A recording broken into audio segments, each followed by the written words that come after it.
Hey, what's up? This is Kevin from Kevin's BBQ Joints, and this one is an awesome episode. This is episode 7 of Wine and BBQ with my co-host Aaron Fegis from Fegis BBQ in Houston, Texas. They have 2 locations, Spring Branch as well as Greenway Plaza. But our guest this week is Sommelier Jeff Porter. A wine and barbecue thread that he has is that he worked with Billy Durney from Hometown Barbecue on creating their wine menu as well as for Red Hook Tavern. In this interview, we go back to the very beginning. He was born in Texas. We talk about his time in Texas. We talk about working at the wine shop at Central Market in Austin. And then throughout the way, we bump around to Los Angeles, to Oakland, to Napa, back down to Los Angeles, where he worked with Nancy Silverton, and then to New York, where he now lives. He now lives in Brooklyn. We talk about his experiences there.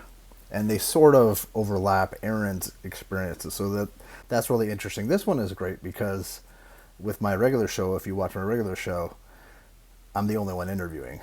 In this one, we have Aaron, who's so knowledgeable and so wonderful. I can kind of sit back and just enjoy the two of them, she and the guest talking. And I know that you guys are going to enjoy this so much. First off, we laughed so much during this interview. He is so funny, so deadpan, so sarcastic, so intelligent yet humble. He definitely is the kind of person you want to sit down with a glass of wine or 4 and talk and share barbecue or food. He's just a great guy. So this one is a lot of fun. You're really going to enjoy this. He has been the ambassador for Chianti Classico since 2016. He currently works for the Brooklyn Nets, setting up the restaurant at the Barclays Center, and he's also working on a number of other projects with them. And as of August of this year, which is 2022, if you're listening to it this year, he is the wine enthusiast editor for Northern Italy. If you're interested in setting up a wine program at your restaurant, send him a message. I'll put all of his information below. But Aaron and I can't thank him enough for taking the time out of his schedule. He's a busy guy. Like, he flew out the very next day to a week or 2 away from home, bouncing back and forth across the country. So we can't thank him enough for taking the time, sharing the fun, sharing the knowledge, and touching upon subjects that we haven't talked about in other interviews. So if you're enjoying these, please subscribe. We put out one of these a month. We have 7. This is our 7th so far. They're all at youtube.com/Kevin's BBQ Joints. You can find them all the wine and barbecue episodes. Every month we get into specials and events and things that Aaron and Patrick are putting on at Fegis BBQ Spring Branch. At the end, stay safe. Thank you guys for listening and enjoy. I feel like we've been Facebook friends for a long time. Yeah. I thought maybe we worked together because we definitely have a lot of intersecting paths, but Right. I feel like we probably weren't at the same place at the same time, but we definitely have. We have definitely been in the same room. Yes, exactly. I am sure of it. Yeah, it seemed like when I was reading your bio a while back that there's just so much overlap between the two of you guys. I'd be surprised if you weren't even in the actual same room at the same time at one point, not knowing So it. I take it you're from North Dallas. I was born in Clear Lake, or Oh. Webster, Texas, so South Houston. Yeah. Okay. And then I'll just give you the whole rundown. So my Texas roots. My mom's from upstate New York. My dad's from Arizona. They met in the 60s because both their parents ancillarily worked for NASA. Wow. That's awesome. And so my mom's dad worked for NASA. So they came to Houston in 63 before like Johnson Space Center was a thing or even built. So I'm not a generational Texan. I'm just a Texan, like first gen. And so born in Webster, then we moved to not Clear Lake. We moved to Corpus Christi when I was a baby. And then we moved to College Station. And then we moved to Louisville, north of Dallas and south of Denton. And then we moved to the far western side of Flower Mound, so closer to I-35W.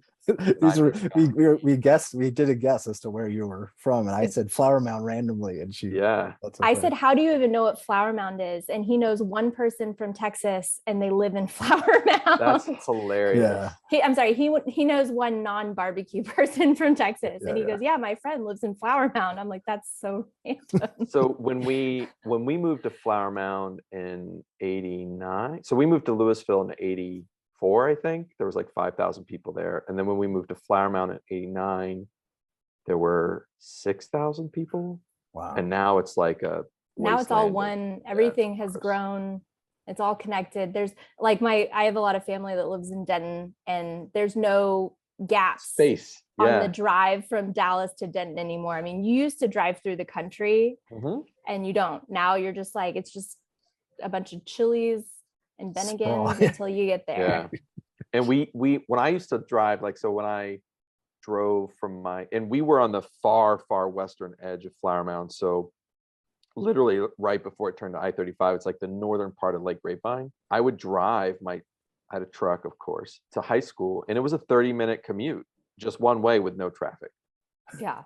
I mean, like, it was the boonies. And Yeah. I mean, it was interesting because my house was the country lifestyle, because like I could ride my mountain bike through some trails, go swimming in the lake. I shoot guns in my backyard. And then, where my friends mainly lived was more suburban, like in Highland. It's called Highland Village, whereas most of my friends lived. And then they'd have access to I-35W, and then all their parents worked in like North Dallas or Plano or something like that. Did you enjoy that lifestyle? I didn't know any. I mean, like I always wanted to leave Texas. I didn't.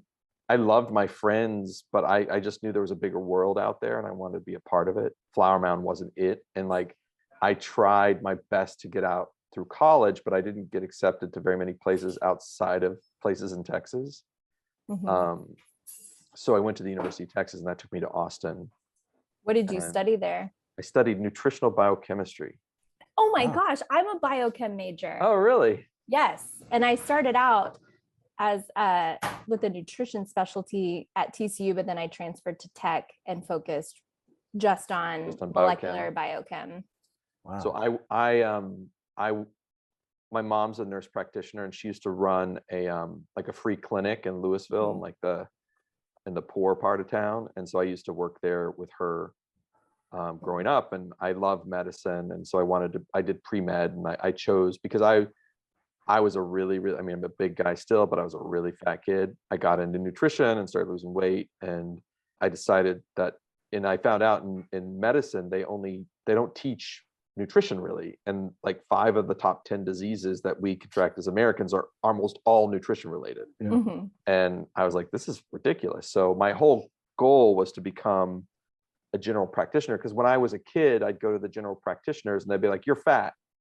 Literally, like, no sugarcoating, assholey, no complex here. Yeah, that helps so much. Thank you. And then I'd be like, okay, what do you do? And they're like, well, eat less. I was like, well, fuck you. I'll go play football. Yeah.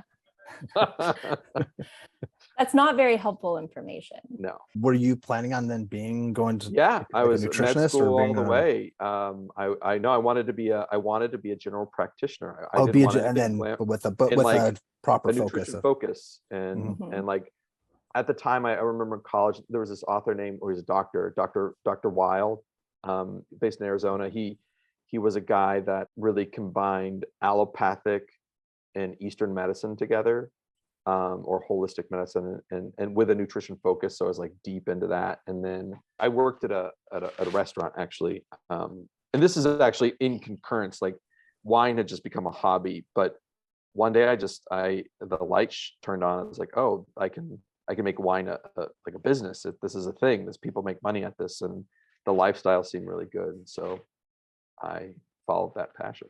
Did like a complete fork in the road, right? I mean, I graduated, I applied to medical school, and the first try I didn't get in. And I was like, well, let me take some time off. I'm like burned out, because my first semester in college, I was like a straight edge, super duper kid in high school, like no girlfriends, nothing, no drinking. Just I did all the activities. I was the president of every club, National Honor Society. I did all this stuff to build my resume and just worked my ass off. And then I got to college, and there was alcohol and girls, and like a girl, like maybe girls had like in high school, like had sometimes come on to me, but I was so stupid and I didn't understand it. But in college, I got it. So my grades, my first semester were really bad. And then, so I spent the rest of college just like nose to the grindstone, and just to get the GPA up. And then I was just so tired after I graduated, and I was just like, I'm just going to work at this wine shop full time. And there was a wine shop in Austin? In Austin, yeah. Oh, was it Central Market? Okay, yeah. Yeah, the original one, 38th Lamar, 1998. I've never actually stepped footed at Central Market, but they look so gorgeous. What? And I worked for Kroger. I opened up cheese shops. Murray's Cheese. I worked for Murray's Cheese, right? And so I opened up 18 cheese shops, but all in California. Yeah. But there are Central Markets in California. No, right? They're only in Texas. No. Really? Yeah, it's HEB. I knew it was HEB, but I could have sworn it. Okay. Yeah. Well, There's wrong. Gelson's in California. Yeah, Gelson's. Yeah, Gelson's. Which is kind of like, but nothing is like Central Market is arguably the best grocery store on the planet. Mhm. I'm one of those. Maybe you're like that too, Jeff. And I just love supermarkets. I love I love every country I go to. Same with me. I go to grocery stores. Because you see culture. Mhm. You have to see what's on the grocery shelf. How do people shop? Like I was just in Venice, and the apartment we rented was next to this the Conad, which is a big chain of grocery stores there. So what does a Conad look like in a 2,000-year-old building right next to this apartment? And it's like super small, and like you just get what you need for the day, and you can get one bag allowance, and it's awesome. Yeah. When I lived in Japan, you shop for that day or the next day, and it was just interesting to see what level they put things on and and how the breads are different. Yeah, I love grocery stores. About that. Yeah, me too. So you worked at their wine shop at. So yeah, I worked at the grocery. Yeah, I worked in the wine shop at that one, and so I got the job on my 21st birthday. January 21st, 1998 is when I turned 21, and that's the day I got the job offer. I started 3 months before. I knew I wanted to switch because I was working in a kitchen at a small family restaurant in Austin. I just worked a few days a week to prevent myself from partying. So my second semester freshman year, I got this job as a dishwasher at this German restaurant, making like that. They were famous for making schnitzels, but I was a dishwasher. And then I moved up to being finally a cook. So I pounded the schnitzels. I'm a good schnitzel pounder.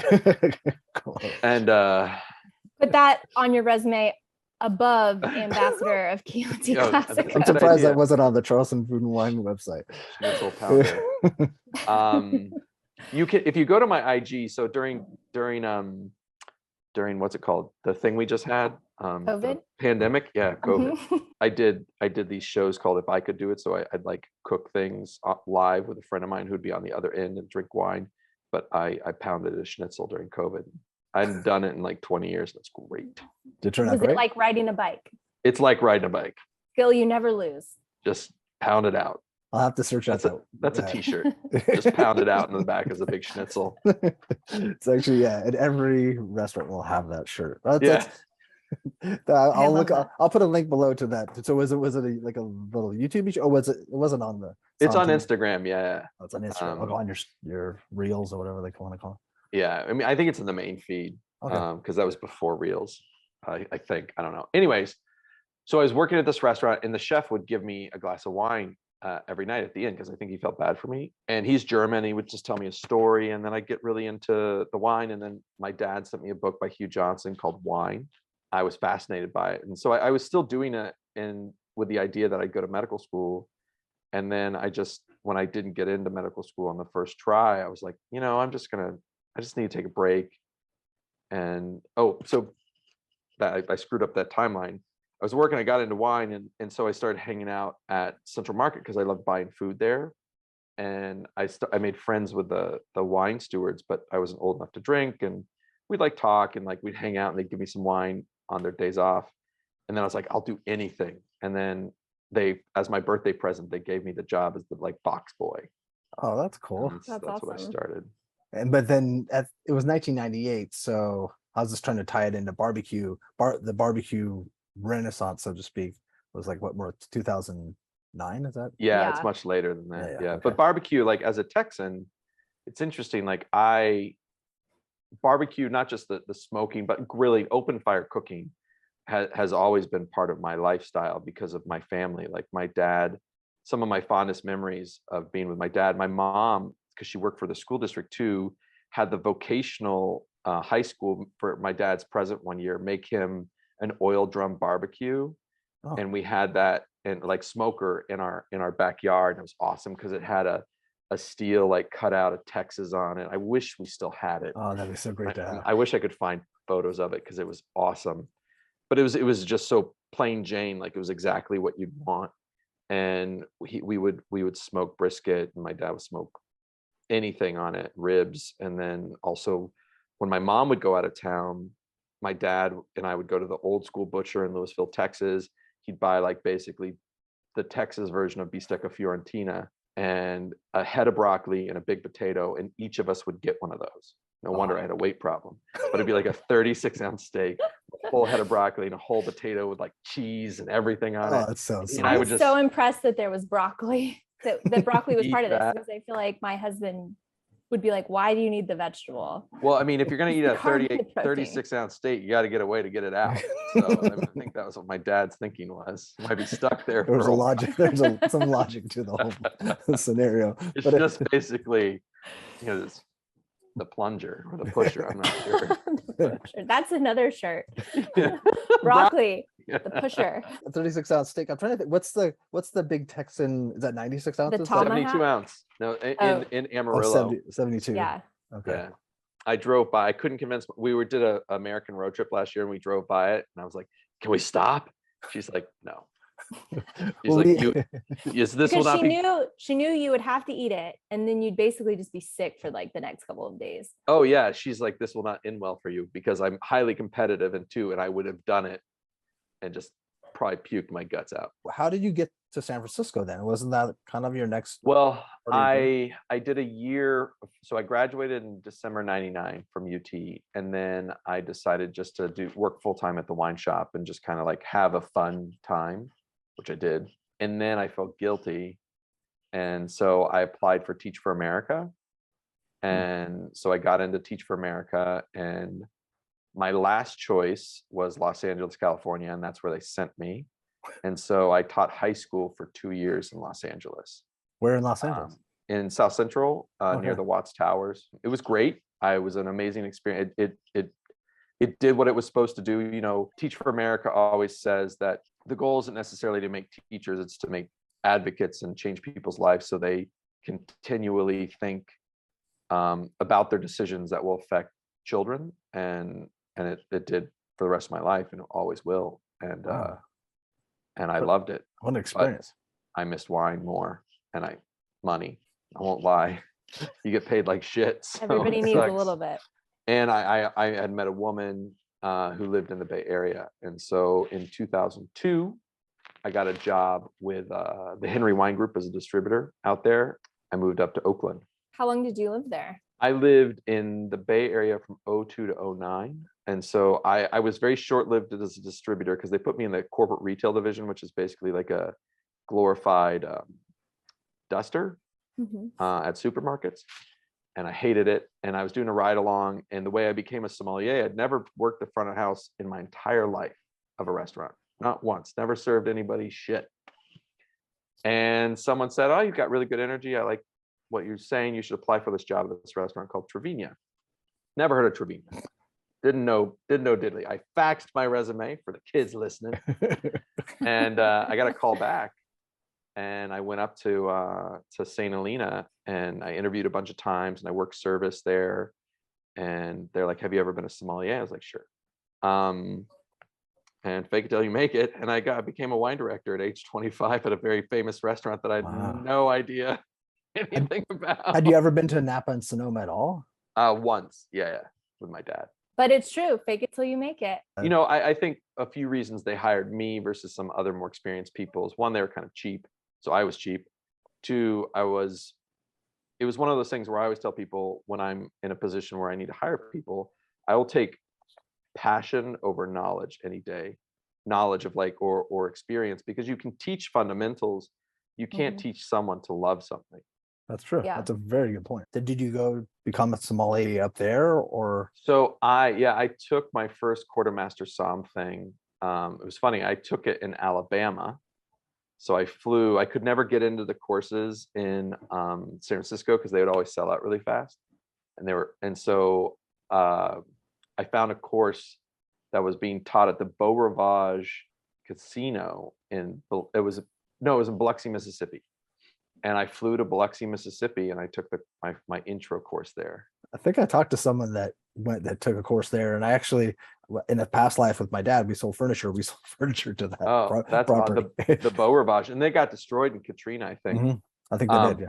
But my favorite memory of that place, and just like, I think because barbecue represents like well, Texas barbecue or any kind of barbecue represents a regional identity of food for that place. And, in that part of Mississippi, Louisiana, on the Gulf Coast, like, you have all those fish shacks. And I went to this amazing fish shack, and I had a po' boy. I could still think about it. I mean, it was perfect. It was awesome too, because it was run by a Vietnamese family. And so they had an off menu pho that a server had told me about too. And so I got this like pho. I'd never had pho before. And I was like, what's that? It's like really good soup. Try it. And so I tried it and it was like, blew my mind. I'm like in bumfuck Mississippi or whatever state. Yeah, it's Mississippi. I think you said Mississippi. No, I think it is Mississippi. I think that's where it is. But that's my disdain for those states. So then you passed, did you pass the first time? Yeah, I passed. That was just the intro course. Yeah. I mean, it was the intro course is pretty easy. Yeah, they're like, what color is wine? I was like, well, that depends. What do you put it in? A paper bag or a bottle? Both. So that's my reason for not ever getting truly certified is there were all these people that were like hobbyists that were taking, because it's easy enough that like you can just like wine and then study for a little bit and then take the first level and pass. And I'm like, well, why would I pay all this money just to be certified on the same level as like anybody else? It doesn't really distinguish me. It's like the knowledge you have that distinguishes you. So like that rebelliousness is why I never got certified. And now I really wish that I had done it. Why do you wish you would have gotten certified? I think because it comes up often enough and I somehow feel like it might like legitimize me a little bit more. I don't really think that's true, but there's just certainly like times where I wish I could just answer yes. Like, oh yeah, I'm certified. Although in my mind, being level 1 certified is not a really big distinguishing thing, but so many people don't know that. Right. Like, that, I know that, but like other people. But I don't necessarily know that, and I'm learning that. My knowledge of wine is more of a passionate knowledge of wine as well as my knowledge of barbecue. And I think that I'm trying as these episodes. This is 7 months in. I'm learning more about wine. I've been to Napa and Sonoma and standing in that. It's like I love wine, but it's just I'm learning as you go. But I wouldn't know. So then, how many levels are there for people? 1,000.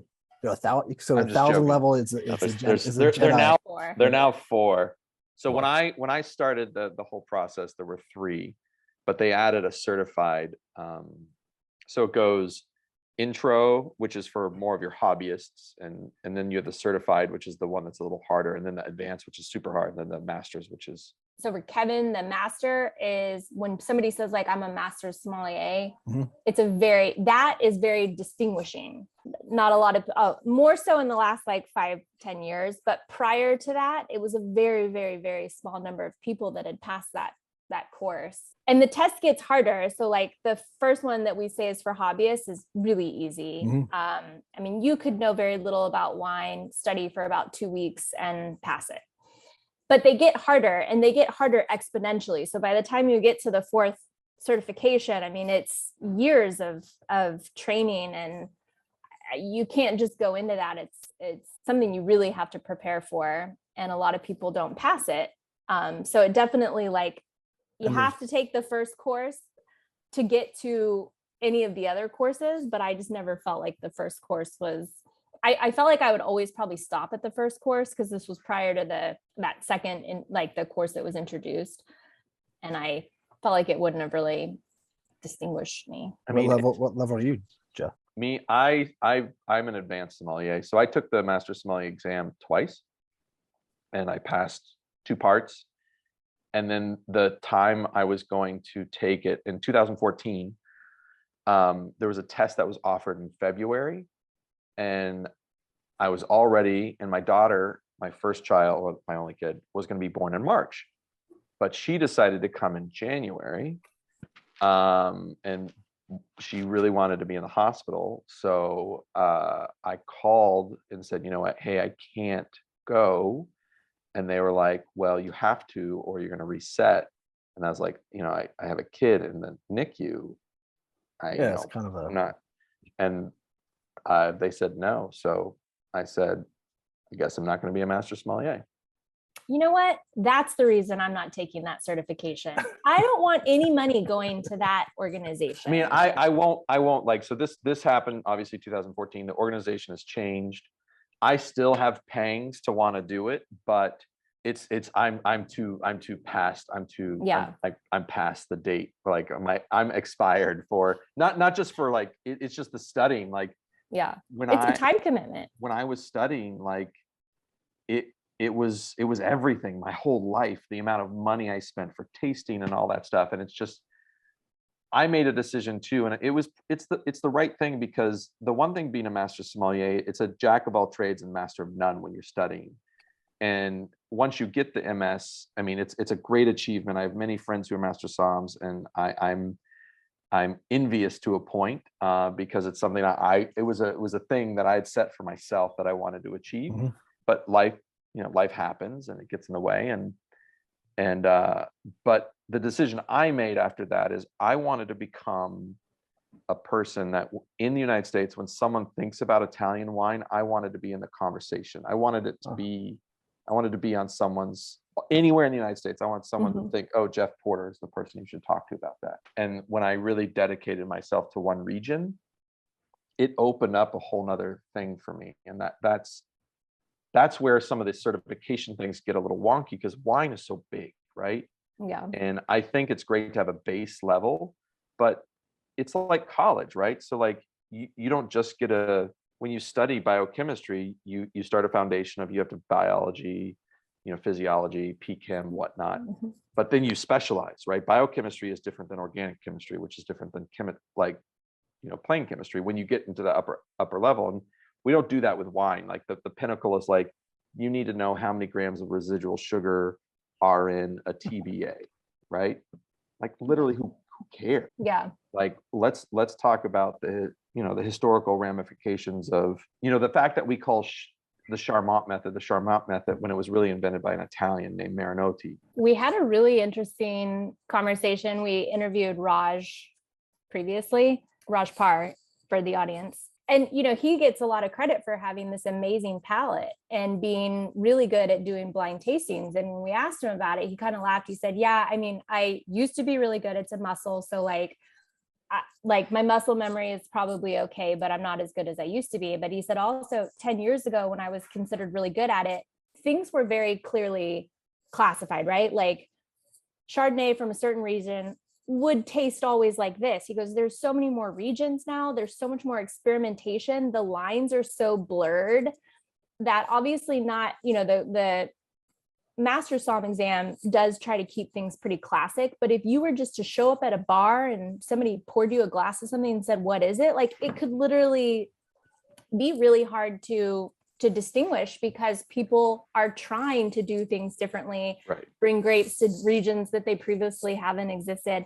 And so what's being put in bottles and poured into glasses is so vast now that like that idea and the notion that like, a really good wine person can just sit down, close their eyes and like guess.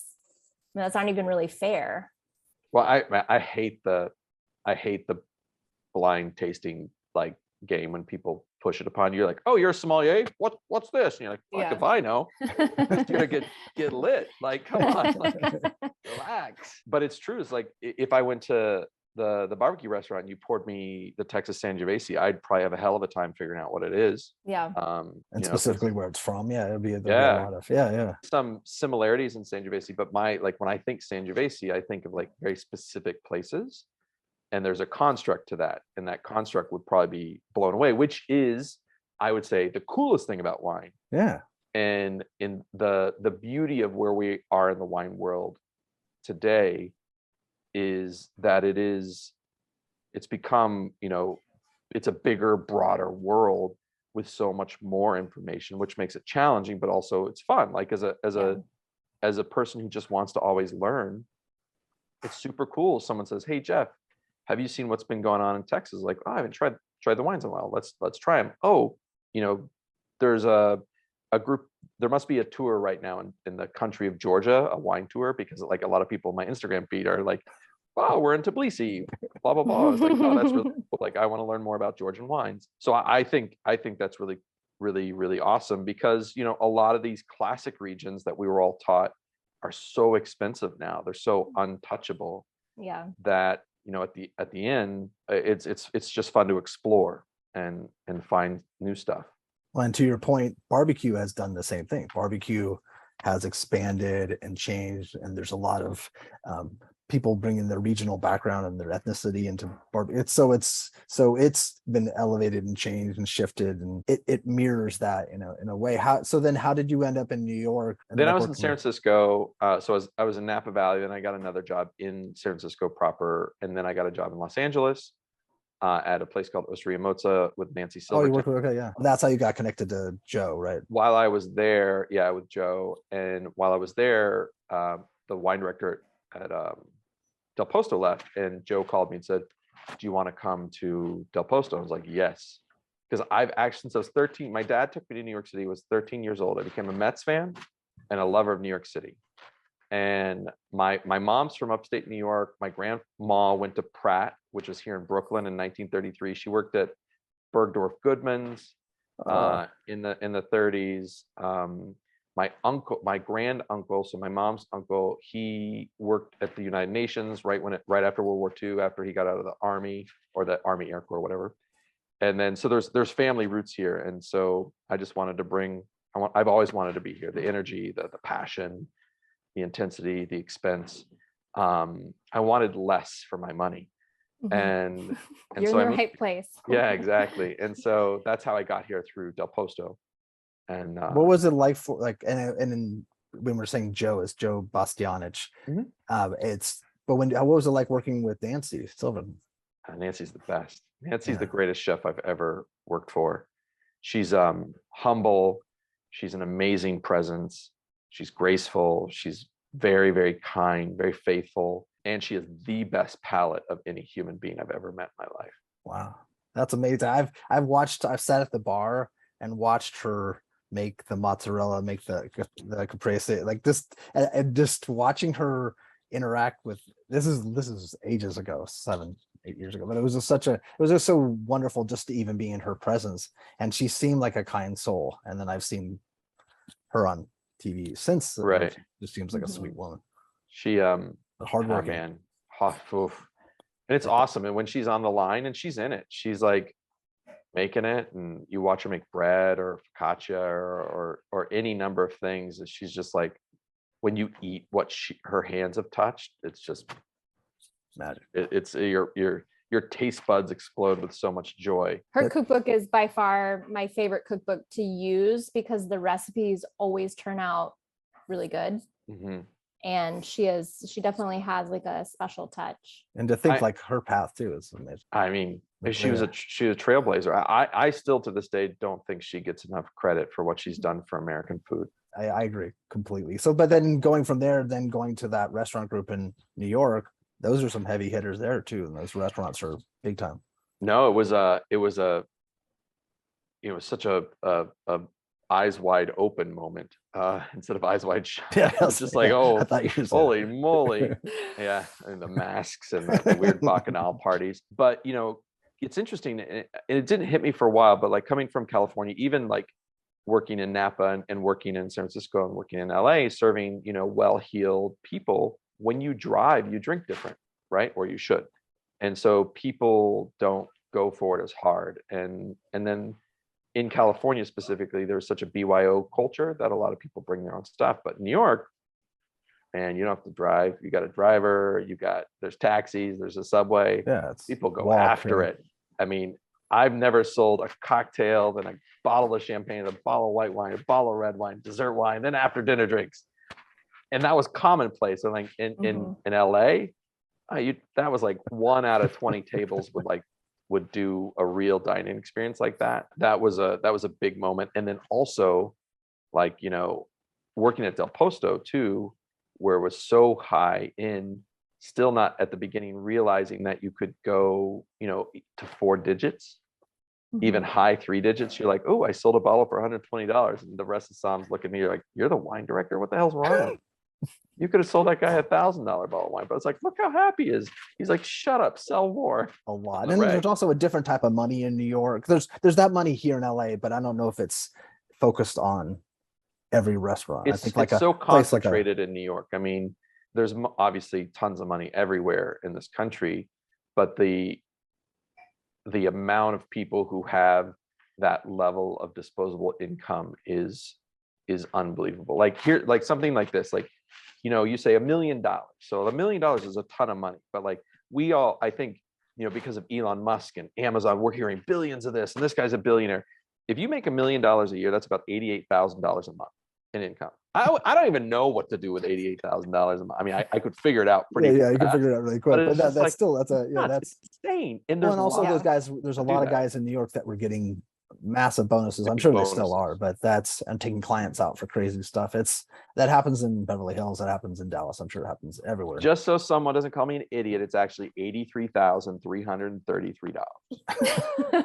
So pre-tax. Pre-tax. But if they're working for, if they're working in Wall Street or PE, they're only paying like what?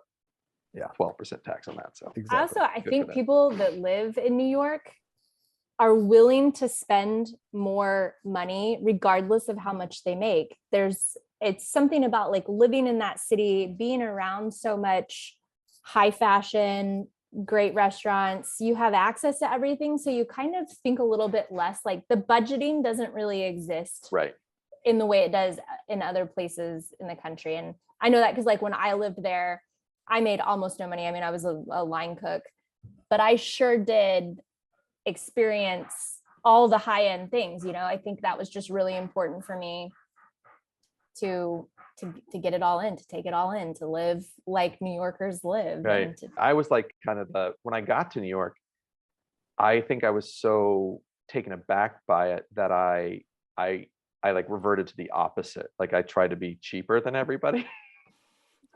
Didn't last long?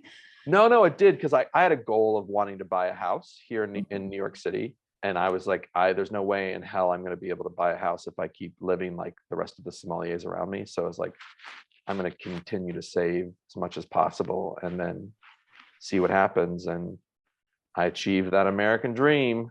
Good for you.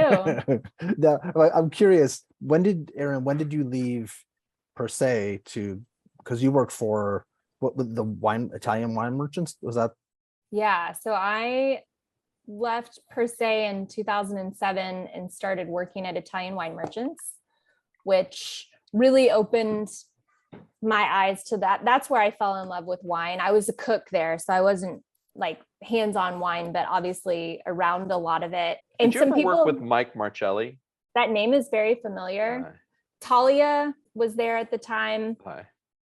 She's now gone on to do really big things. There were a bunch of people that I really still have really good relationships with, but everyone was so passionate. Nobody works in wine at that level for the money, because you don't make much. So it was all these like young people that were really just at the beginning of their wine careers and were super passionate. And we would go out after work and go to wine bars. Like we weren't going to like rowdy dive bars. We were always going to wine bars and buying expensive wines and really kind of just like trying to experience as much as we could. That's awesome. Fun. But did you ever work for Joe and Mario owned it then, right? With what's his name? Okay. So that's Joe and Mario and what was his name? Esposito was his last name. I can't remember.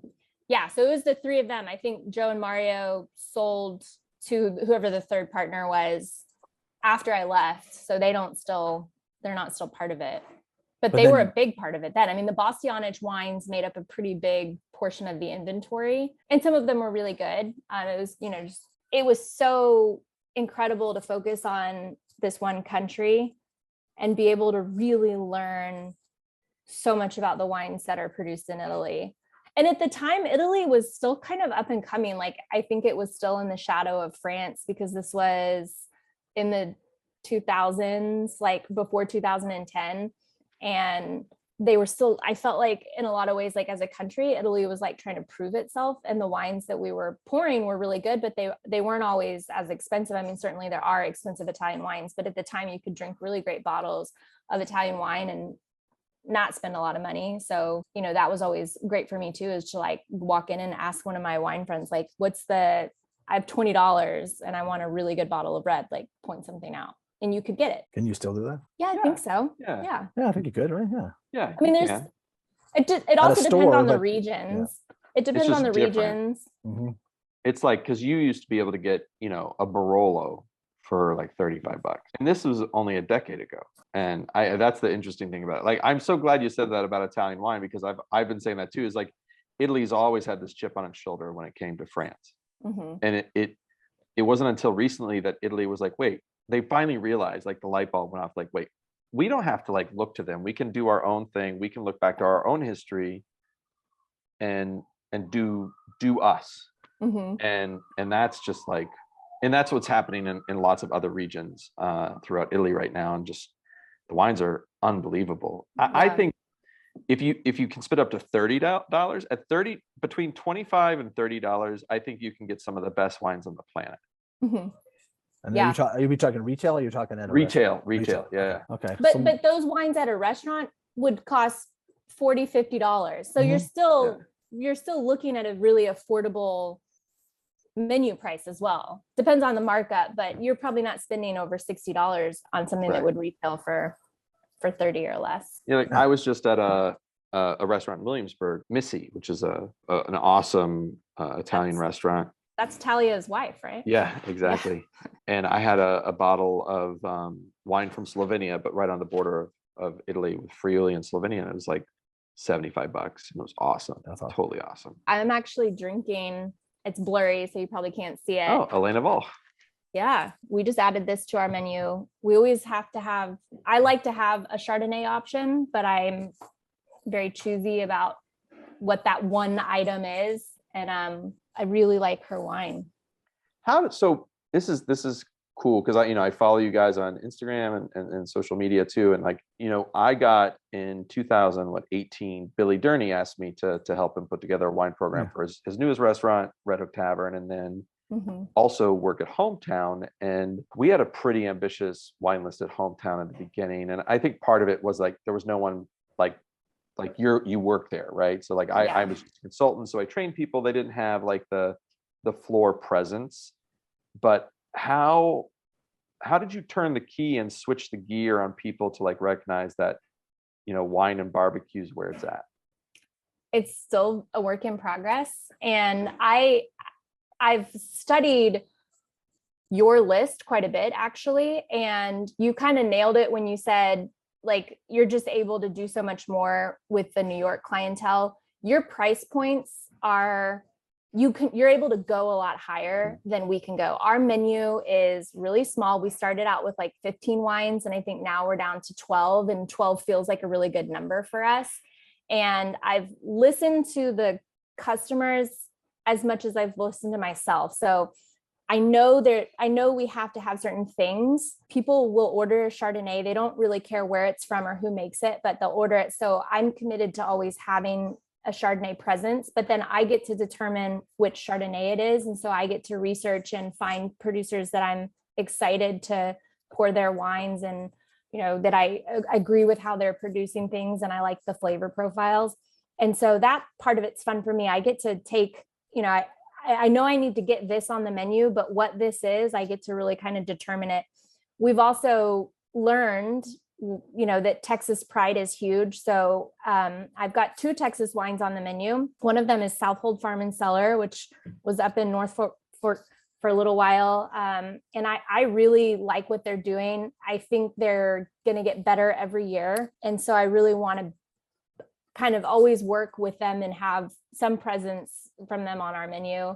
And then we have the Grower Project, which is not necessarily the most delicious glass of wine. I mean, you're not going to drink it and be blown away, but it's a really great price point. It's an enjoyable glass of wine. It's easy to drink, and it's from Texas, which we sell a lot of it. And I think it's because people know what Sangiovese is, even if you're not super familiar with wine, and you see that it's from Texas and you're like, that's what I'm going to do. I want to support the Texas wine. And so we've been open for a little over a year, and I've learned so much. I've really started understanding where wine fits in barbecue. And I heard you say something similar to this on the Somm TV, but I truly believe wine is a better barbecue pairing than beer or whiskey or anything else. I think it's a little more subtle. I think you are able to enjoy more. Beer can be filling, right? Barbecue's filling. I don't want to drink a ton of beer while I eat a ton of barbecue. And I think the structure of wine is so perfect, can be, right? Depending on what the structure of that wine is, but wine can be so perfect for barbecue and really any meal. And so I love that we are able to do it. Now, people always ask, is the wine list going to get bigger? And I'm like, sure, when you guys start buying more. So we're still in that phase of like trying to understand the barbecue consumer. But I definitely get more compliments about our restaurant having a wine option than almost anything else. I think people really like, they want to open themselves up to the barbecue experience more. So we wanted to make it more inviting. And part of that is just having a bigger variety of options for people. So like, you may not be a beer drinker, so we have wine, and it's a thoughtful wine list. And it's, you know, I think it's a good wine list. It's small, but it's thoughtful, and it's very, I think there's a lot of value in it. And then, you know, we also have a lot of sides. So like our whole mission when we opened our restaurant was, how do we expand on the barbecue experience? Because when I met my husband and we were dating and he was really just beginning like this barbecue passion, I got really sick of eating at the same type of barbecue restaurant a lot. Same sides were offered, beer and nothing else. Mm-hmm. And I wanted a better experience because I came from hospitality and I knew it was possible. But I loved watching this on TV because you pointed out, like, so acidity is like the most critical thing when it comes to wine, and why wine is so great with barbecue. So I want to ask you, if you take acidity out of the equation, what's the next most important structural characteristic of wine for barbecue? I think tannin. Yeah. What would you say is like your ideal pairing? With which thing? Let's just say brisket, since we're in Texas. I'm in Texas, and that's what brisket is king. I think I can't give you just one, because I think there's a few different things, even with like traditional Texas brisket. I think Sangiovese is awesome with brisket. I think Sangiovese has everything that you want. It's got acidity. It's got tannins. It's got fruit. That fruit's high toned.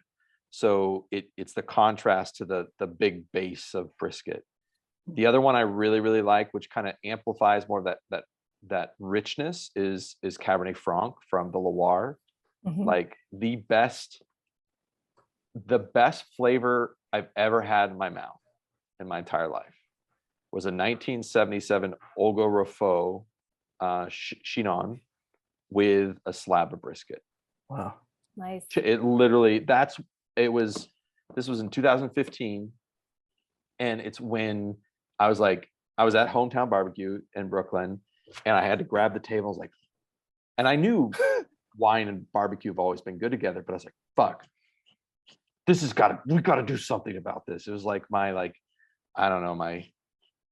I felt kind of like in Les Mis, like, you know, come work. Let's go, boys. We got to convince people it's not just beer and whiskey, you know?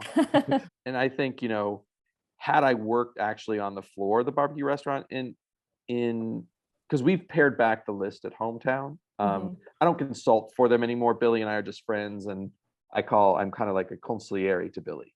You know, we just talk about it. I mean, Billy knows so much. Billy's arguably the savant of food and wine, because the guy gets like into it, and then it's just like a rabbit hole, and he's like, done, check. I know what, like, I mean, and he's a continuous student about it, though. And you probably have watched that trajectory too. You've seen it. Oh, it's amazing. I mean, I saw from I felt like day one to now, and just like, you know, he was crushing, you know, just big reds from whomever to now like drinking Salos, and like, you know, being able to blind the difference between Fourier and Roumier. You know, I mean, I have people be like, oh, that's easy to do. Well, I don't ever get the chance to have them both together. So like, you know, we paired it back because to have a wine menu at any kind of restaurant, you really need someone to speak about it.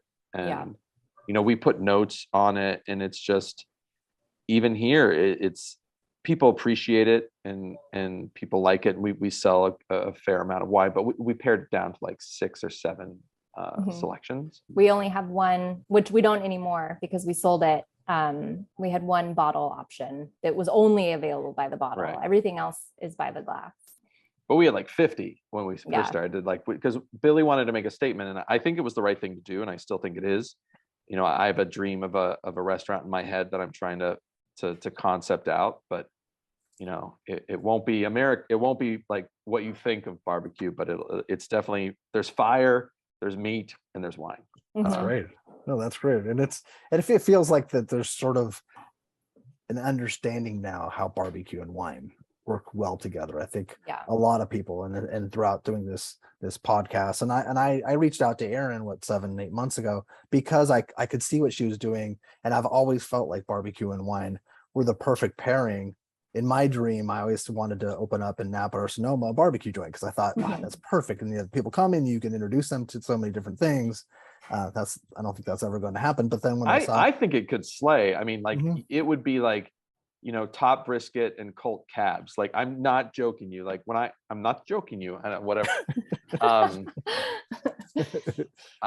When we were at Trevina, Trevina has this beautiful patio, and people would come in the middle of the summertime, and the dish it was known for was this braised short rib and polenta dish. And they'd be like in 120, it felt like 120 degree heat, eating the braised polenta, but goddamn, they got to have the biggest, boldest, Colt cab. So it'd be like Harlan or 100 Acre or something like that.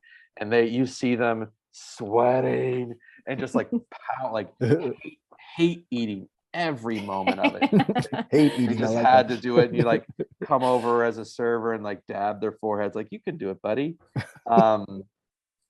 But I think Napa, you would kill a Napa with something like that. But I like the idea. And then when I heard that Billy was doing, like, I just felt there's not a lot of barbecue places that put a focus on their wine. And I knew Erin's background because we had talked before, but then when Spring Branch opened, it's perfect. And it's not 100% barbecue centric. There are things that you can get that are off the menu, that are off the barbecue menu. But I always think like at Loro, that Aaron Franklin, I feel like they're kind of missing the boat on, like, I feel like they've got the right food menu. Yeah. But they're, it's actually more casual than it seems, because that's like true counter service.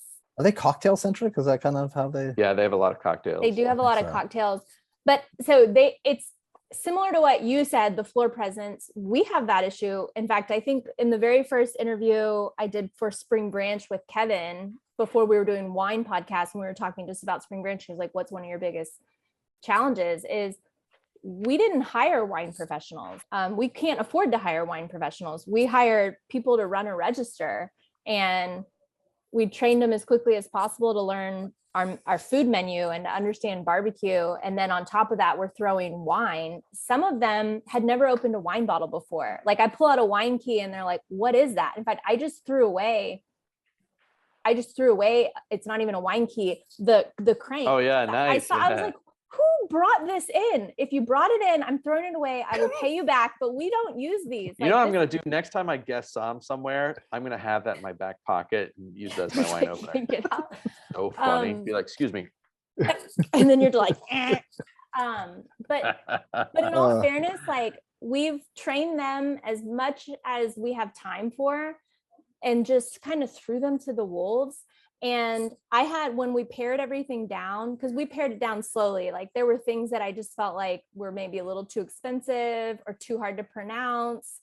And it wasn't just our guests, it was primarily my employees. Like, are they selling it or not? They're not selling it. Okay, well, is it a Burgundy wine? Okay, they're not selling it because they're not comfortable saying it, first of all. And so that's not good. So I took good wines off our menu because I thought, this just doesn't make sense for us. I have to make my employees comfortable. Again, this is why Texas wine, they can always remember where it's from. Farmer wines have such a great story, and it's a story that they can resonate with, so they remember it. And it has to be a straightforward name. I have a lot of wines that I love that are really hard to pronounce, and none of them will ever be on our menu because I don't want to make my employees uncomfortable. What's the hardest one to say that you're thinking of in your head? I'm curious. I'm probably saying it wrong, but do you remember Le Huberlu? Le Hoop? No, I've never had Le Huberlu. It's a Loire, super light bodied Cab Franc. I call it a hamburger wine because to me, it's like eating a hamburger outside in Texas in the summertime. That's the red chilled wine. Red, yeah. That's the red wine I I would drink. But a lot of the French stuff, I'm thinking French, but there's a lot of wines that are hard to pronounce. But a lot of French stuff is particularly hard for our staff. So we try to stay away from it. Also, just old world labels are challenging. Not to say that I don't sell old world wines, but I'm really aware of how much I throw at them. Like, how many things on the menu do they have to remember because there's no information that they can find on the label. So that's good information for people like that are listening to this or watching this to know that these are the challenges that you do face. Old world labels, Kevin, usually don't have any indication of the grape. You have to know and have studied enough and know the regions to say, like what he's holding up. Look at all the words on it. You it's have already, to you lost me at Fioramonte. Yeah, Fioramonte. What the hell is that? So Amarone, people have heard of that, but they don't know what it is. Yeah. And then then it's Della Valpolicella, and then Allegrini. So who's the producer? Obviously, we know it's Allegrini, but Fioramonte is a single vineyard. Amarone Della Valpolicella is the wine, but it doesn't tell you what the grapes are. Yeah. That's, and especially if you've like a lot of these, probably your employees might not have even had wine before or had wine. This is much easier. Yeah. Crema Chard, you know. Yeah. Well, definitely. and this is where it's really important to think about, have an awareness of who is involved here, who are your customers and who are your employees. My employees are not going out and spending money on these high-end wines. We discount everything when we've got bottles open after 2 days. Like, we send them home with our employees because we want them to be able to taste things. But like, this is not in their daily lifestyle, and it's not going to be. And I don't want to force that on anybody. I don't think it's not my job to tell people how they should spend their money. And so to become aware and have training and become like experienced in the wines, well, if you never have access to them, how do you do that? And so we try to create access points. But I also just recognize that when I'm putting a list together, that I have to be very realistic and very respectful of the people that work for me. Because we do table service. When somebody orders a bottle, we'll go to the table and order it and open it. And I'm not here at night almost ever, So, and that's usually when bottles are sold. It's an employee. And I've told them, like, screw all the things that you have to do. If you can successfully get the bottle open, you've won, right? So all you have to do is make sure you don't spill the bottle on the guest.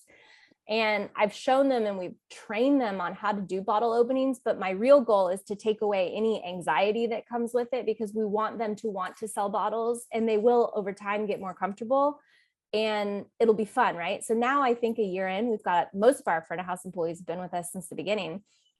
They're night and day when it comes to opening bottles, except for that corkscrew I found earlier. But I'm like not even sure who brought that in, but It's probably your husband. Yeah, No, Patrick's little joke. He knows how much it irks you. For real. But no, it's and I think they're starting to get kind of into wine and passionate about it. None of them are going to hang out at the wine bar just pounding half glasses of wine for the experience of it, but like they do have a respect for wine that they didn't before they started working with us. And I think that's fantastic.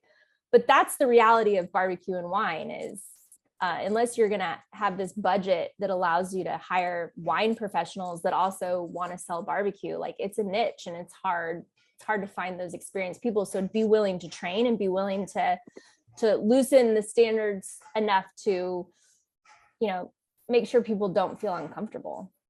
Now, Jeff, if someone wanted to, I'm sorry to interrupt you, but if someone was watching this or listening and they wanted to they're opening a restaurant in Los Angeles, or they want to add a wine program, do you do consulting? Is that? Of course, yeah. It's my favorite thing to do. Okay. I like to play restaurant. And then walk away. I don't know. That's like I build. It depends on the client, but like I never recommend the just build it and then walk away thing. There's got to be kind of like I like consult for this hotel restaurant in Piedmont, and it's been like a 4-year process, and like I'm on the day crescendo part of it, so it's like weaning them off of me. Mm-hmm. But like I have like bi-monthly calls with the sommelier now, and it's mainly just to hear him vent.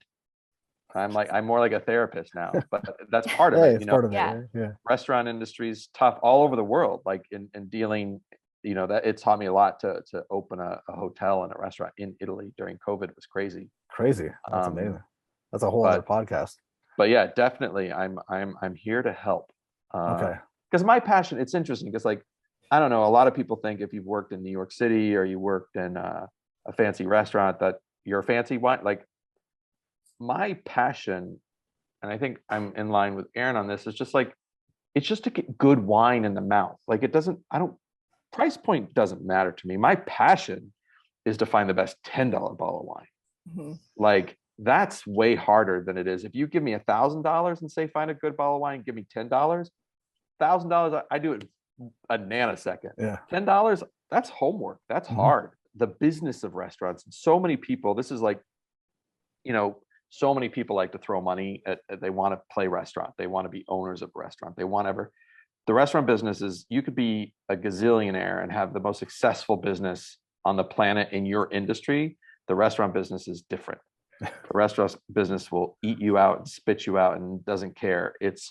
There's so many factors. There's so many like roller pins of spikes that come at you because it's a fluid dynamic business that involves lots of people, and just the economics of it, the way it's set up in the United States and even globally. Like the people who work in restaurants aren't necessarily, it's kind of like teachers. They're never paid enough, right? To deal with other human beings is the hardest thing in the world. And take shit from students or take shit from customers. It's still taking shit, and it's hard and it's mentally exhausting. At the same time, restaurants are the most fun thing in the world. Because when you get that guest who's just like, I can only imagine at the barbecue restaurant, they're sitting down, they have that glass of wine, they bite into the meal, and then they have the glass of wine and they kind of sit. You can watch them, they'll sit back, and you just know how how in that moment you've captured happiness, and that's because of what you've done. That's the thing that just always keeps me like connected to the industry. Yeah. And that's what came across too on your hometown episode in on Som TV, was your pauses and your enjoyment, like, because it was great barbecue and a great wine, and it was nice. And I'll put a link below for people to sign up to. And it's so well priced for so much that not so much content, not just what you have great content there, and you're talking like when you went, but there's so much great stuff, but there's beyond. So it would definitely be an eye-opening for so many people. My favorite, it's funny that you said what you said, and thank you for the compliment, is like people like will DM me and what they're like, you genuinely really, really enjoy the food. And I was like, yeah.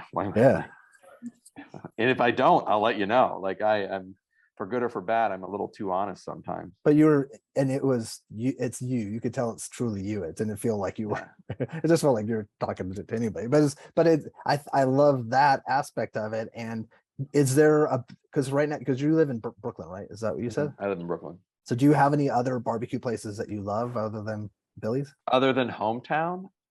You know what?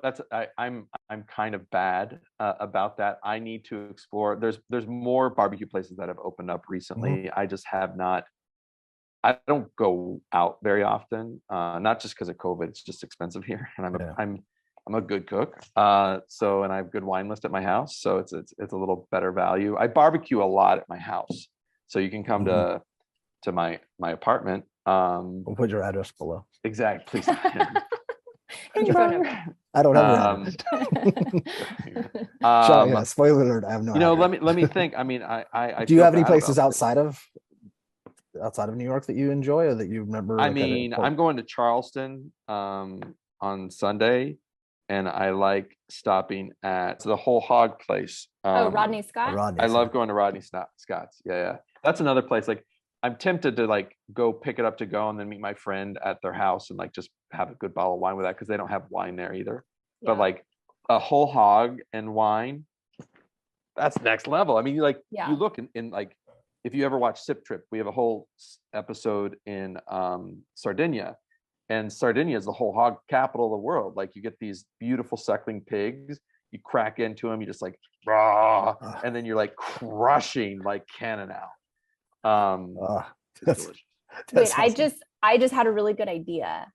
I think we should team up, because my husband's known for whole hog in Houston, and in fact Rodney Scott is the person who taught him how to do whole hog. Oh, that's awesome. And he used to build the pits like Rodney did, like the real shitty, the brick like ones. No, it was like style? metal siding. There were some bricks involved, but it wasn't the cinder block pit. Oh, that. It was like the cheaper. He even told us when he was teaching him how to make it, like, these are good for like 3 or 4 cooks, and then you just throw all the materials away. We've since upgraded. It would be so fun to do a whole hog thing in Sardinia with That would be wine amazing. and barbecue, and we could get Rodney there. And I just always want to Sign me up. Yeah. We could, when you say it, it makes it happen. It'll actually happen somehow. It's make sure that makes it into the podcast so that it's on record. Okay. And we put it, I believe, just put it out into the universe, and someone would be like, check, let's do this. Yeah. There's got to be somebody that just wants to underwrite this, right? And not make any money, but just like, I want to see this happen so badly, I'm going to fund it. There's people that like to have fun. I think still there's some people. Yeah. There's billionaires out there. Yeah. Well, now, we can help you have a lot of fun. So my main job, so now I in October of 2020, I got hired by the Brooklyn Nets. So they opened a restaurant inside the arena. And so I opened that for them. And now I hired a team that's handling wine there. And then I'm now helping them with other projects that they have on deck. Oh. And then I just got, as of August 1st, I'm now the Wine Enthusiast magazine reviewer for Northern Italy. That is awesome. Well, congratulations. Yeah. That's killer. Yeah, congrats. Will that involve some traveling? Absolutely. Awesome. That is. I got to keep my diamond medallion status. So is there anything that we miss? And also, too, what are all the different ways that people can get a hold of you? The best way to get a hold of me is through Instagram, which is at Jeff Porter Wine. DM, whatnot. I give, like, I'm flying, I'm doing this thing tomorrow in Dallas where I'm flying out a party of 10, doing a wine thing for them. And then the next week I'm doing the same for Chianti Classico, but I speak about wine and food and Italian culture and whatnot to anybody who's willing to listen. And if they want to pay me, that's even better. That's even better. Yeah, definitely. Was there any other questions that you had, Aaron, that we missed off our list? No, I mean, I loved talking because I loved interviewing you because you have so much barbecue experience and wine experience. And it was just really, I feel like you're the more experienced version of me. So no, you do it day in and day out. I mean, Billy and I, and I went down to Florida we opened the restaurant down in Florida, and it went really well. And we had even more significant wine program down there, but we had to scale it back again too, just because it's a really deep cocktail culture that was coming in, and so that was hard to fight against. But I'm an optimist. I'm fully a field of dreams kind of guy. Like, if you build it, they will come. And I feel like because of the zeitgeist of wine and zeitgeist of barbecue, the synergies are going to continue to fold together, and we're gonna see more across the country. And for anybody who's in the barbecue restaurant business, add some more wine to your list. Be thoughtful about it. Don't go with bullshit stuff. It's got to be good. Just like I always tell people, it's just like anything in restaurants is like, why would you skimp on anything? Like, I know this is going to be my hot take before we go. Sommeliers love drinking shitty beer, right? They drink Modelo, they drink whatever. It's garbage, right? It's great when it's cold. You can still get a great Pilsner. You can still get a great cold, crisp, fine beer that is more thoughtful, that is made by an artisan, that's made wherever you live, right? You can get a beer like that. And I just don't understand why anybody would shortchange any part of their program for anything. You move, people are like, oh, well, the finances will move the finances around. Like, if you're going to do it, just do it, right? Shit or get out. Yeah. And there's good economic wine made by thoughtful producers using sustainable practices. So when people say that, I'm like, you're just not doing enough homework. Like, that's the lazy answer, because you can stay in the 10, 12 dollar a bottle range and still have great producers that you can be proud of. I mean, I'm doing it at the Barclays Center. I'm sorry, the Barclays Center. I'm super excited about this. The main reason I took the job is they were giving me the opportunity to put good wine in concessions, right?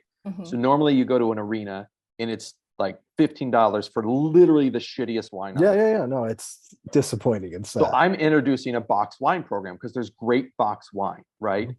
So the box wines that we're getting are thoughtfully made. They just are an alternative packaging because one, it's environmentally friendly, it's cost effective. So in a box of wine, and you're getting 4 bottles of wine in 3 liters. It lasts longer, and we're still charging $12 at a arena premium, but you're getting a glass of wine that is literally worth that amount in quality. And so, like you said, I think in the United States right now, if anybody has a bullshit wine list at anything, they're just being lazy. And you guys are actually it's a similar thing because you're selling to a specific market and the masses essentially. Right. The consumer may not care, but that's not the point because they're going to drink it regardless. It's you have the ability, like in his position and in my position, we have the ability to present your options, and you're going to choose a Sangiovese if you want a Sangiovese or a Chardonnay if you want a Chardonnay. And you may not care that the producer is 5th generation, former architect, and just passed it on to her daughters. You may not care, right? But I care, and it doesn't matter because you're going to still enjoy that glass of wine regardless because it's a good glass of wine. And so that's the point, is that you can put good wine on a menu at a good price, and your customers can be happy and you can be happy and everybody can be doing the right thing for the world. It's not that hard, but it's just a little bit harder than going the easy route and getting like mass produced, high volume wine that's not good for the environment. And people probably, a lot of people don't like wine because that's all they've had. Right. They say it gives me headaches. Well, guess what? There's no label of what's in your wine. So there's a reason you're getting a headache, because it's a bunch of chemicals. It's a bunch of shit, shit in, shit out. Right. That's my motto. That's another book you've had so many shirts. Into there, guys. That's your third memoir book right there. We have an entire line of t-shirts and books.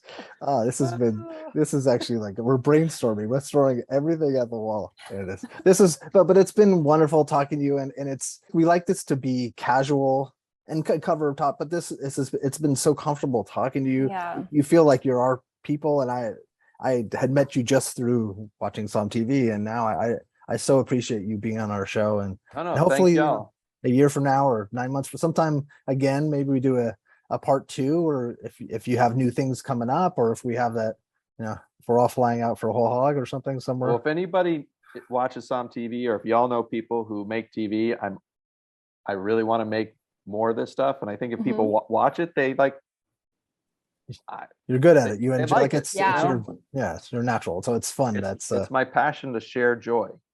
Okay. Well, let's see if we could help make that happen. That's another thing. There we go. Throwing out into the world. So thank you, Jeff. Thank y'all very much. Thank you. Well, that was so great with Jeff. That was, because I didn't know all those things that we talked about, and then we covered so many different topics. So hopefully people really enjoyed that. I know I did. I did too. I don't think I've ever laughed so hard on a podcast. Yeah. Especially too, like I felt like it went down roads that I never thought it would. And he's got such a great sense of humor. He's a great personality. But that was spectacular. So let's talk about what's going on in the Fijis world. Yeah, we've got a lot of things going on. We're doing some wine dinners coming up. And so I'm working with Sean Beck, who recently left the H-Town restaurant group, which is Hugo Ortega's restaurant group. And he'd been with them for many, many years, but he's going to do an event here, and we'll probably do some events with him in the future as well. And then we have a Treaty Oak cocktail pairing dinner coming up on August 28th. Oh, so that's coming up really quick. Yeah. So it's about a week and a half away. Really excited about that as well. Our food menu, I think, is going to be something like where we're really kind of getting into our chef roots a little bit and being creative and, going outside of our normal day-to-day menu. Can you buy tickets directly off your website? So if you go to our website, there's a calendar of events, and in the calendar of events, you'll find the Treaty Oak dinner, and there's a link to buy tickets. Okay, I'll put a link.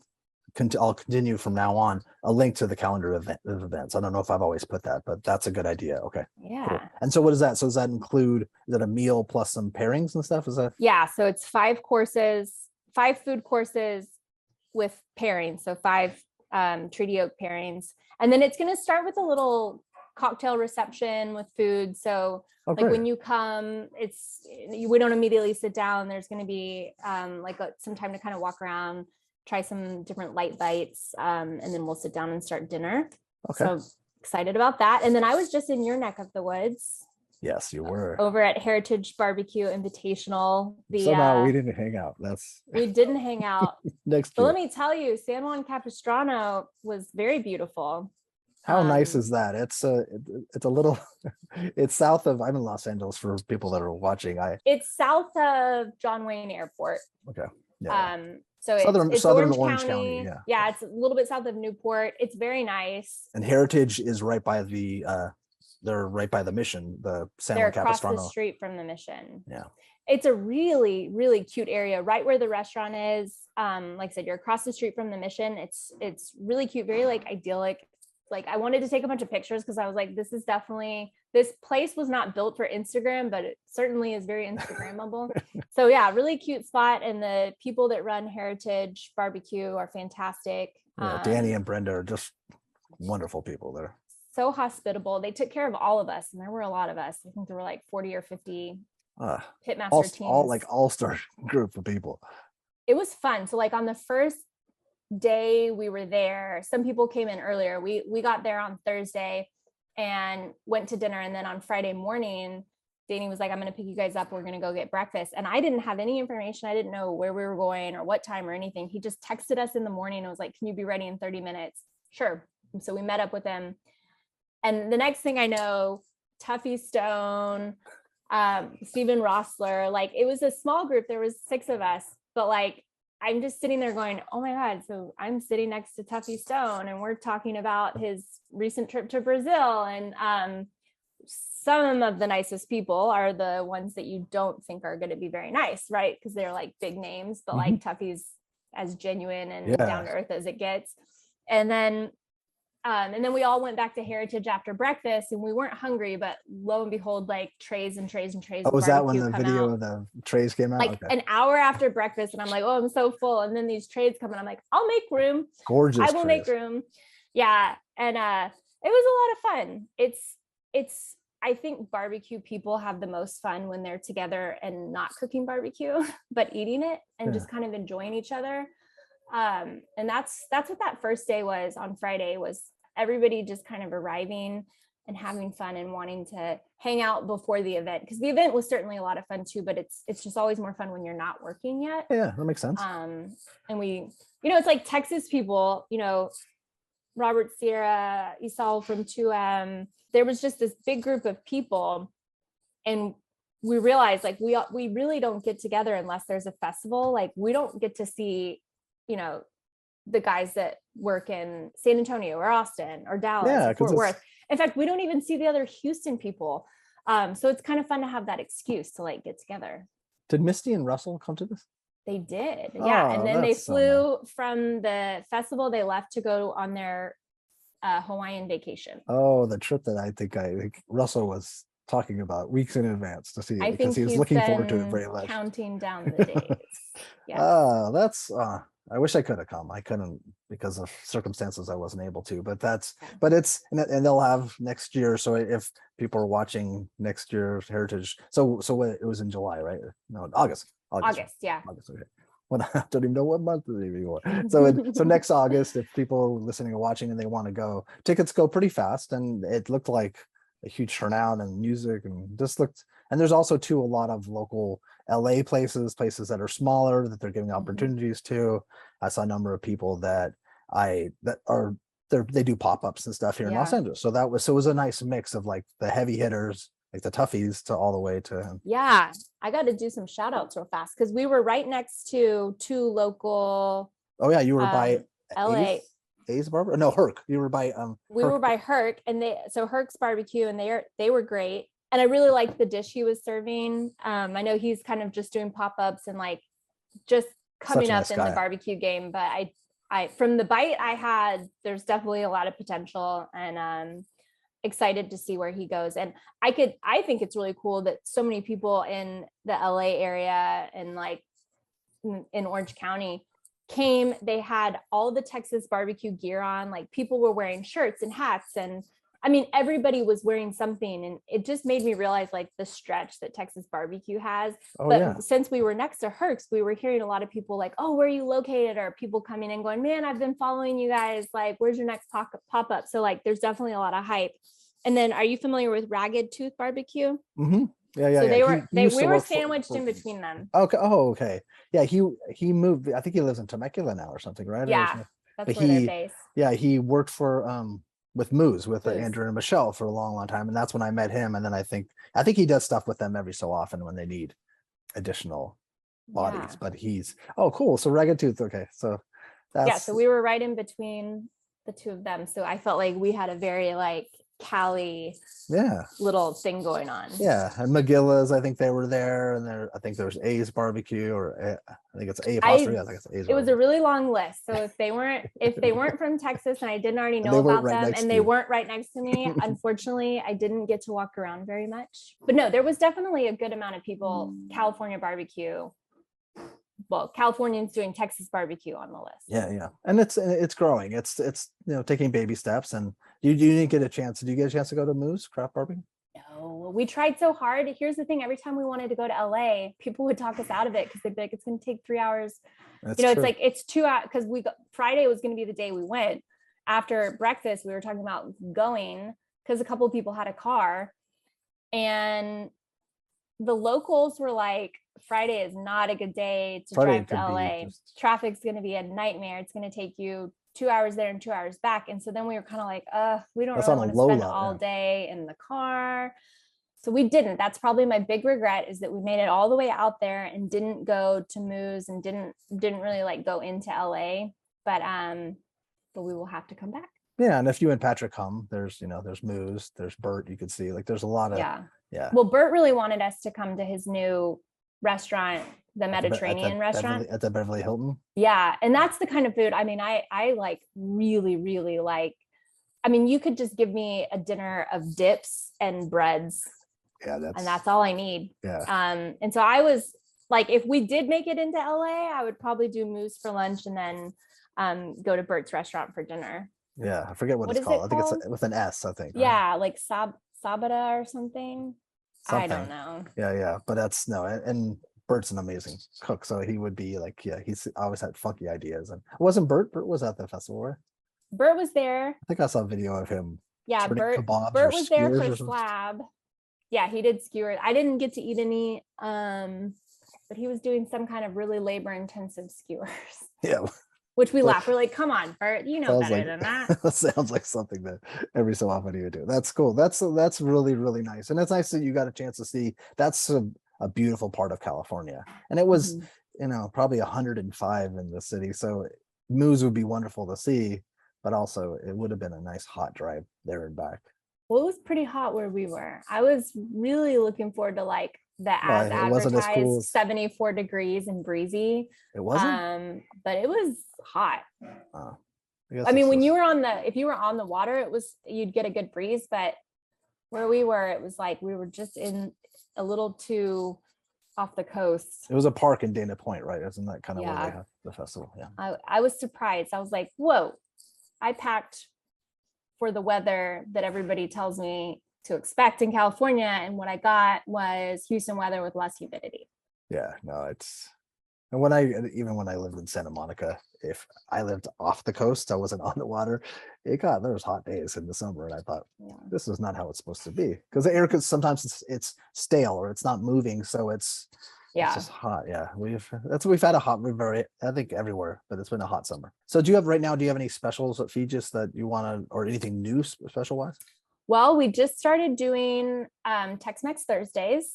Okay. We'd previously done some specials for like Cinco de Mayo, and we used to have enchiladas on the menu, and they were always really popular, and people ask, like, when are we going to do stuff again? So Tex-Mex Thursday is designed to be like a revolving menu of Tex-Mex dishes. So sometimes it might be the enchiladas.